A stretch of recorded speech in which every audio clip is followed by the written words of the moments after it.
Hello there, and welcome back to War Thunder aboard the Prinz Eugen, and she is the queen of the seas. At least she is the most beautiful ship out there when it comes to heavy cruisers. That's my opinion, sue me. So this battle, and I knew this right from the start after the first few salvos, I knew it's gonna be good. And to be honest, that was really lucky because I already was preparing making the post commentary over previous battles, and then I thought to myself, yeah, that's not really great of a video. Let's try one more battle and maybe do the video tomorrow. And then I had this battle and I was like, nope, we're going to do the video today. German engineering, best engineering, and the current situation is every wereaboo's dream. Good aim, good guns, good ammunition, easy to kill enemies when it comes to hitting the rear ammo rack, and not getting shot while the rest of your team tanks, but isn't good enough so that you can get all the glory, because the post-battle results will be actually impressive, and that without any sort of RP or civil line booster, which surprised me myself. But to be completely honest, when I would have a Helena or a Zelensnyakov, I could have achieved the very same probably as well. So the scenario was absolutely golden. But that gives me enough time to talk about the Prinz Eugen, the difference to the Pola and to the other premium light cruisers. And to be honest, I think that it fares a bit better than I made it out to be in the Pola video. But somebody was saying that I should revisit it, and yeah, I thought that would be as good of a time as any. So hear my praise of the Prinz. The rough description is it has half the armor of the Pola. It has a main belt of only 80 millimeters. The bow icebreaker with 40 millimeters and the bulkhead also with 80 millimeters are okayish. Barbettes are 80 millimeters, turret front 160 millimeters, so that's not too shabby. And the deck, well, that's really a little bit the weakness, only 30 millimeters, and the turtleback is also a little bit exposed with also only 30 millimeters. So angling can work, but if you have only half the armor compared to the Pola or some US heavy cruisers, it's not making a huge difference, especially at close quarters. I nuked such Prinz Eugens multiple times, even with a Moffat SAP. It's not that impossible, right? So watch out. But it is not as weakly protected as the 5.7 and 6.0 Japanese cruisers, which have literally only an inch for barbette and turret armor. Then what about the, well, the SPA, the anti-aircraft guns are a little bit of a mixed story. The Prinz Eugen is the 1945 version, and it has 18 single 40mm Bofors and lots of 20mm. So that's great.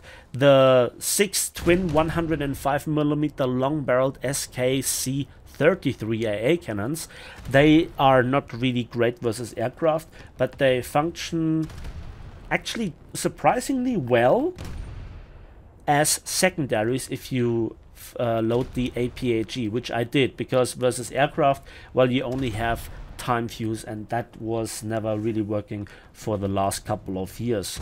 And then we come to the main armament, which is the Torpedoes. I will first talk about them, and then the 8-inch guns. So the Torpedoes, you have 4 triple launchers, 2 on each side, with very good firing angles, which really sets it apart quite a bit from the Japanese long lances. And you have a torpedo that is decent with 358 kilograms of warhead. The single torpedo might not do it, but you have quite a many. Overall, you have 26 torpedoes, so 6 per side already in the launch tubes, and then 1 complete reload per set, and then 1 extra torpedo per side. So 13 torpedoes per side. That's quite a bit, and can help you out in brawls when something's coming around the corner. And you also can choose, sadly only in the hangar, which torpedo flavor you like. Either the fast brawling one with a 6 kilometer range but 81 kilometers per hour, or the long range wall of skill with 14 kilometer range and 56 kilometers per hour, which is painfully slow, by the way. So torpedo armament is quite decent, and again, you have really good firing angles, which is a big plus compared to the Japanese, which basically have to turn around and show full broadside or slightly skid away from the enemy. Then we talk about the main guns. The 4 twin turrets, 2 super firing forward and 2 super firing aft, are really nice. They are probably the best cruiser guns when it comes to 8-inch armament in the game.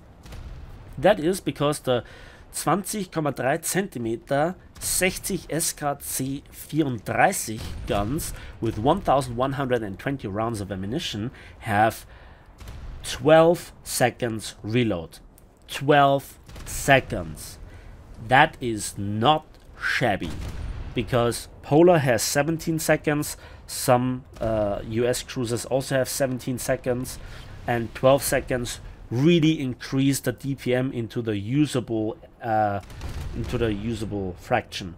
And also the ammunition is surprisingly potent, because the stock HE is fast, 925 meters per second, and 8.9 kilograms of TNT.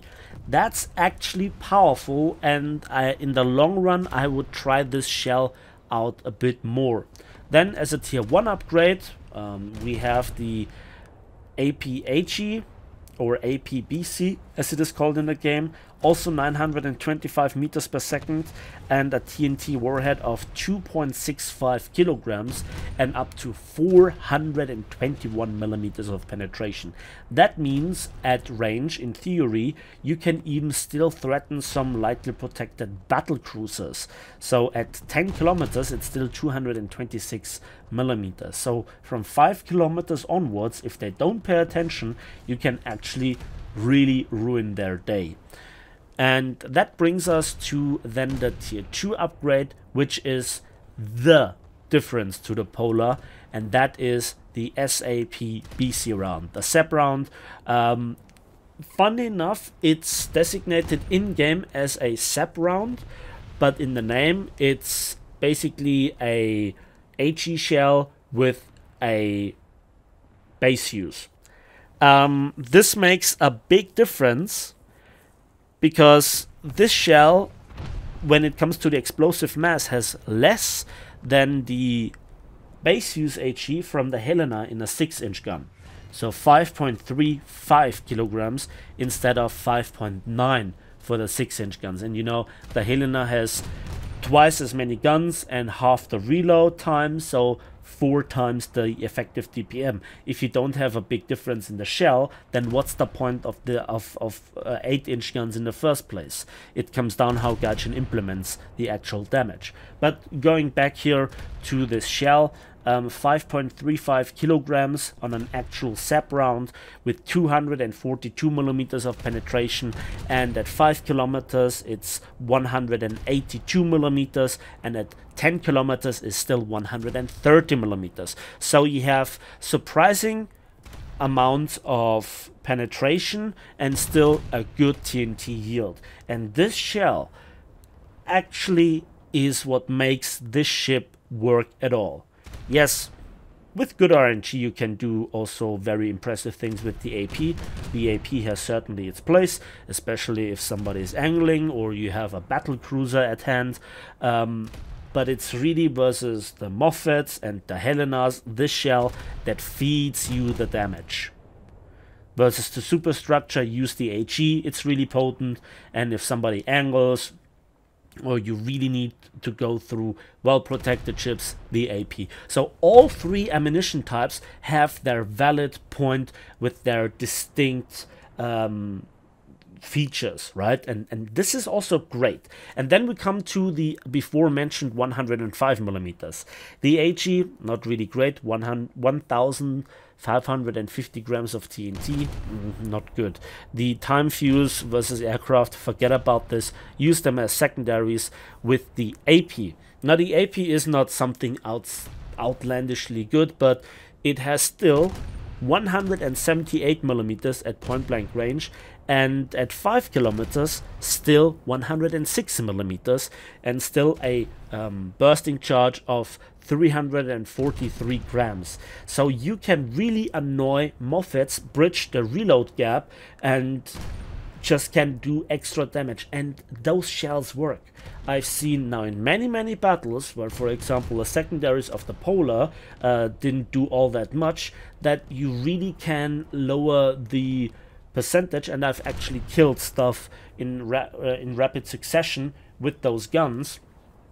And again, you can also switch to HE to annoy patrol boats, or switch to the 40mm Bofors outright. So overall, the Prinz Eugen is really capable, and as you can see, I even can in the long run deal with the Helenas, although versus the Helenas I have not found really the perfect spot. I'm switching a little bit through ammunition to try out it here and there, but you can see slowly but surely I'm getting here.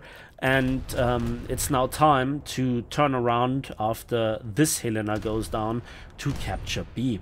And really that makes the difference. Overall, the battle was roughly 18 minutes long. So let's quickly recap the armor of the ship, and well, it's okayish overall. The deck plating's too thin, the rest is decently well protected, but you also can be really screwed over by a destroyer in close quarters, especially by 5-inch 38s with their SAP rounds. I have ammo-racked multiple Prinz Eugens, but overall it's okayish. It's better than the Japanese cruiser when it comes to the protection of the main armament. Then the speed is okay with 60 kilometers per hour, but you do not really want to turn. That's just how it is. Then let's come to the torpedoes. They are more like a nuclear deterrence for anything to get too close, because you have those fantastic firing angles, you have many torpedoes on both sides, and that is just great as a deterrent. As an offensive weapon, I think they are either too slow or don't have the range. The warheads themselves are okay. Then we have the AA, and this is probably where the ship is surprisingly good, because the 40mm are in single mounts distributed over the entire length of the ship from bow to stern, and so it's difficult to knock them out effectively. And while you also are backed up with lots of 20mm, there is just such a bullet hail coming towards the aircraft from various different angles that it's really difficult to approach this when the captain is somewhat aware of the air threat. And the heavy AA is kind of useless as anti-aircraft weapons, because they just don't have the volume of fire, and they also don't have heavy proximity fuse shells like the US 5-inch 38s. So I use them together with the main guns, and it's really the main guns. You have a significantly higher DPM because of the 12 seconds reload, which is really comfortable. You have great firing angles, and the secondaries with the AP also complement the firepower. So also all three ammunition types are really potent in the various different situation. I still think that I'm able to refine the usage, but overall this is not bad. And so as a verdict, I think I have to change a little bit the ranking of the various different premium cruisers. I still think that the Helena is undisputed king of premium cruisers. The sheer volume of fire, the sheer raw firepower, and the stupid tankiness are just making it the brain dead #1 cruiser. End of discussion. And I still think that the Pola is last place, because it's just that awful when it comes to firepower. It's just lacking the DPM, it's just lacking the damage from the shells, and that's a little bit of a shame. So when it then comes to in which order the other cruisers, the Zelensnyakov, the Belfast, the Prinz Eugen and the Mikuma come, well, it's actually a little bit different. To be honest, I should also play the Belfast once more, but I think that the Belfast is really strong versus Moffats. It still has very potent sap, and therefore I still think it is not a such bad cruiser. But when it comes to overall versatility, I still think that the Zelensnyakov just is second place, because torpedoes are not really that useful. And then place 3 and 4, maybe I should give equal placement to the Mikuma and the Prinz Eugen. Because while they vary in raw firepower, the one has significantly more DPM, the other one has harder hitting shells, but then there is the problem with the accuracy of the Prinz Eugen. But then also the torpedoes play into it. But then the Prinz Eugen has the far better anti-aircraft protection. Then armor is again on the side of the Mikuma. You see, it's not really straightforward here. And then, just for the sake of it, let's give place number 5 to the Belfast. But place 2, 3, 4 and 5 are much closer together than place 1 to 2 or 5 to 6. So the Zelensnyakov, the Prinz Eugen, the Mikuma and the Belfast are much closer together than I previously thought. So what you should then get in the 10 years anniversary sales, I cannot give you an easy answer. It depends on your playstyle, and you have no experience with naval forces in the first place. The best tip is to really think about if you really want to enter that rabbit hole. Before we come to the absolutely amazing post-battle results that surprised even me, I wanted to talk about something off topic here, and that is my YouTube channel. Now, I guess only the hardcore fans are still here, but all the better, because it also is regarding the YouTube channel's performance. You might have noticed that recently I have uploaded more frequently again and almost daily. I also did a lot of videos prior to this in advance, so I can bridge days where I just don't find the time to make YouTube videos.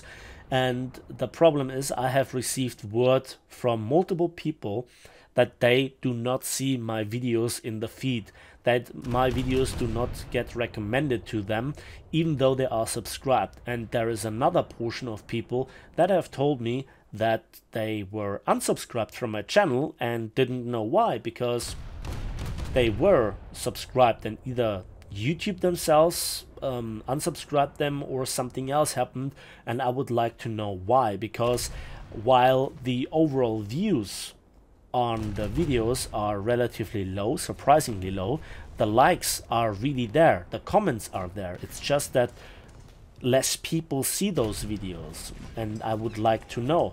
I know that naval forces might be not the most interesting thing, but when it comes to the reward ships like the SMS Ostfriesland, I certainly would have expected more views. So the question is, what can I do about it? Are my videos becoming boring or uninteresting? Are they the wrong topics?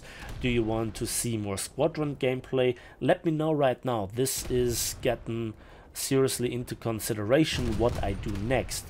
Now again, I do not depend with my livelihood on YouTube, but you know, I would love for people that are interested in this stuff, that previously subscribed to my channel, to see more videos because they like them, to actually get the videos recommended, because then all the work is for nothing. And also, if you are at it, please have a look at my YouTube channel directly and let me know if you thought that you would have seen all the videos, if you actually have seen all the videos lately. That would be interesting as well, if you have missed one or not. And also let me know what you think about my thumbnail style and what else comes to your mind. I read all the comments as usual. Just because I do not respond to every single one doesn't mean that I do not read them. And yeah, now we are in an interesting spot because we are here busy with one of the last enemy cruisers, and I just haven't found the right spot to actually put it down, but I really bring in the damage. There it is, 0%. Come on, do we have to shoot again? And we got the kill. That's beautiful. 12 ship kills, alone 12 ship kills. That's amazing. And sadly, I'm not in a position to get this guy below the waterline. And we get Survivor, Mission Maker, and Terror of the Seas. That's a good result. Now watch the post-battle results. 3, 2, 1. There we go. And that is over 250,000 alone in silver lines. And that without any sort of wager, order, or booster. And also 18,000 RP. That with 21,000 damage and over 6,000 score points. That's quite the result. 2 caps, 2 assists, and 12 kills. That is a nice result. One of the best lately, and I did not expect it. But to be honest, in this situation, on this map, the way that I played it, I think that I also could have achieved the same with a Helena, Zelensnyakov, and even a Belfast or a Mikuma. And that's it for me today. So thanks for watching, thanks for listening. I hope you enjoyed this video. Please give it a like with it, subscribe if you haven't yet. For you it's just a click, for me it means the world. And as usual, don't forget to comment, and we will see each other on the battlefields, in the skies, and on the waves of War Thunder.